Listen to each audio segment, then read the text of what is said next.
Hey everyone, welcome back to another Fly to Fish video here today. I'm excited about this one as we are going to be featuring a fly for one of my favorite fish on Mother Earth, and that is the good old redfish. Don't have a fancy fly name for this or anything like that. It really is just kind of my go-to redfish fly, so hopefully it can become your go-to redfish fly as well. So as always, we're going to kind of go through the process on how to make the fly. Later on, we'll post a video of us hopefully catching a fish on it live and in action so you can kind of see some of the fun with it. But in kind of typical fashion for what I'm going for on this page, on this channel, whatever buzzword that you like to call it, we are keeping materials to a minimum, and we're trying to keep it as simple as humanly possible. And, you know, knowing that you guys are just trying to keep these flies fishable and being able to do it quickly. So what we're going to start with, what a shock, a hook. Kind of simple thing, same thing, kind of like Gamakatsu. If you have like a wider gap hook on the redfish, that's great, but I just kind of have like a standard, saltwater steel hook here, which is good. Similar to, some of our other videos, right? Typically, and again, this can fluctuate if you're in like a foot of water versus feet of water, like whatever you're doing. I always add a little bit of a dumbbell fly, just, typically redfish can kind of get it down in their strike zone and doing that type of a deal. So per usual, we're just going to kind of get our base going on here. Again, thread color really shouldn't matter that whole much, but, if you want to kind of spruce it up, do something different, absolutely should do that. One thing as I'm kind of just tying on the dumbbell head that, I think is good to talk about, redfish by nature are a bottom feeding fish, right? Their mouths are actually, pretty, obviously, on the bottom of their face, right? But they're eating a lot of crustaceans, shrimp, things of that nature. So I like having a little bit of weight because it will kind of be down to the zone where they can eat stuff better. Caught them on poppers and stuff too, which is great, but they have a harder time kind of getting on top of it. So when in doubt, add a little bit of weight to your redfish fly. Per usual, we're leaving a little bit of space ahead of it just so that we're not messing around too much with the eye of the hook. It doesn't need to be to the degree of like if you're making a clouser hook, a clouser minnow or a bait fish like that, but definitely leave room just to keep the eye of the hook clean. So as we kind of have here, right, got some medium, small dumbbell eyes on a hook. Now, we're going to kind of work our way back here a little bit, and I'm doing a lot of thread here. Again, my technique's not always perfect, but it's not failed me too much. So here we go. At the end of the hook, kind of around thread by, where the barb is, which is good. So material number one is marabou. This is absolutely my favorite material for tying redfish flies. Tan, again, in clear water, it's great, pretty tough to beat. Black is another terrific color, especially in like darker water if you're in like Louisiana or, a lot of kind of muddy water where fish are clouding around. Black's great as well. So whatever I'm doing with this, you can do with like black. And again, they'll hit chartreuse, they'll hit whatever. But, today we're just going to kind of go for like the tan vibe here. So all we're going to do on this is find a piece of marabou that you like. You got a whole bundle. This one looks pretty good. I think that this one should fish pretty well, right? We're going to clip it off, get our marabou there, just like that. Kind of make sure that, we got nothing too crazy looking going on. This one looks pretty legit. And we're going to put it onto our hook here. As always, kind of clean it up a little bit if you have to right there. And all we're going to do is tie it to the end of this fly. Now, one thing you want to do is make sure that the tail, right, because these are kind of more for like slot redfish. If you're going after like bigger guys, like that's totally fine. Make sure that it's not going too far back, right? It doesn't need to be squirreling around too much. And, you kind of want this like to be like a nice, tasty, bite-sized morsel for a fish to come grab onto, right? But, that looks about right. Maybe like a hook length or two behind. That's totally good, right? And now all we're going to do is just tie this down. A great one about marabou is that it is really... It is impacted by the thread. So after like a couple of thread overs right there, you'll see that it goes down.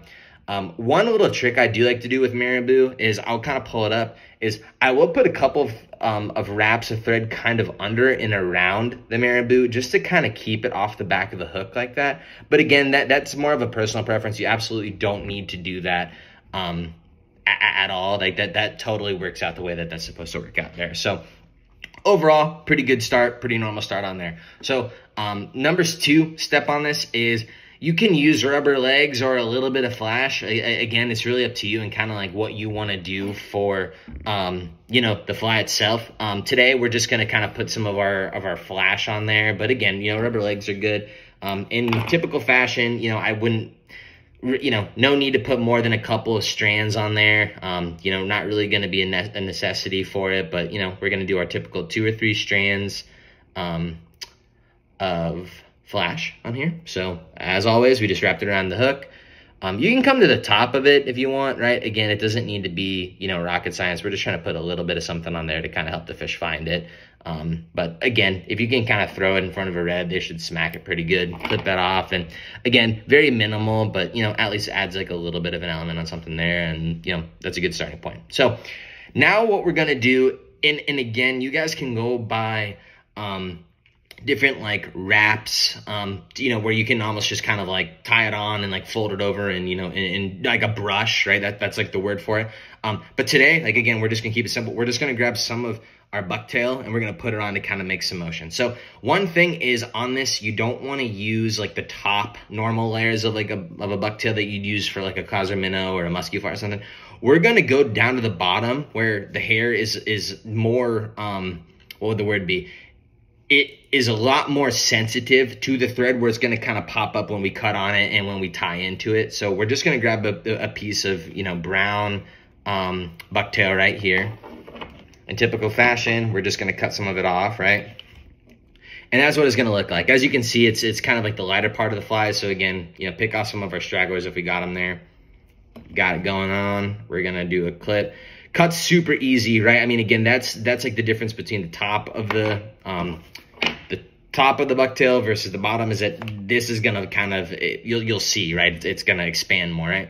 And all we're gonna do here is we're gonna tie it in once, twice, and as you'll see, it kind of shoots up like that, right? And naturally, it didn't take a whole lot for me to do anything like that, but it just kind of does that on its own, right? So we just did a few of those right there.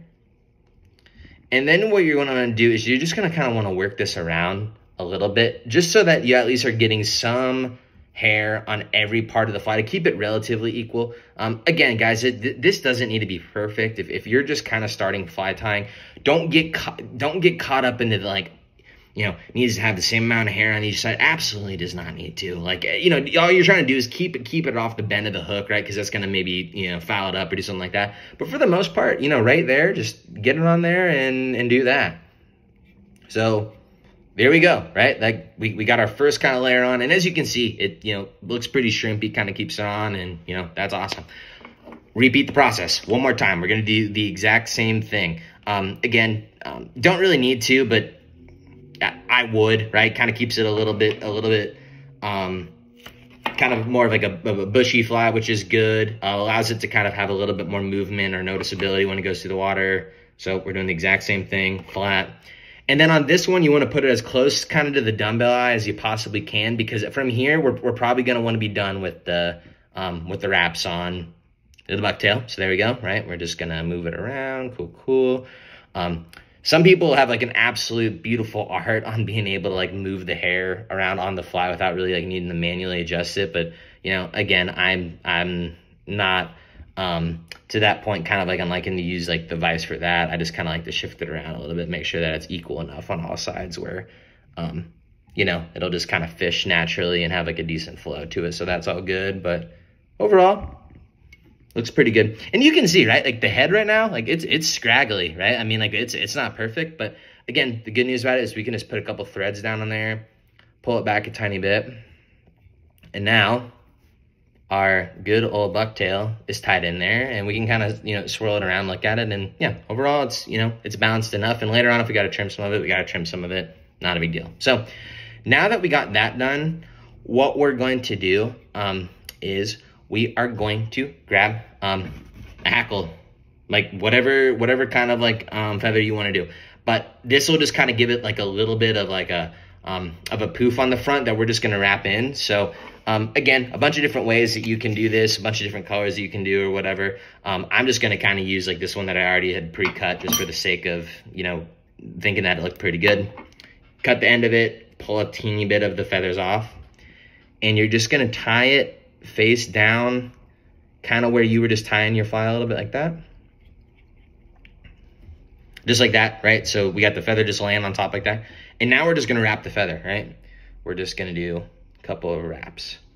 Because, and again, what's good about this is that it just kind of gives it a little bit of a nice puffy look to it where it absolutely like will move around in the water.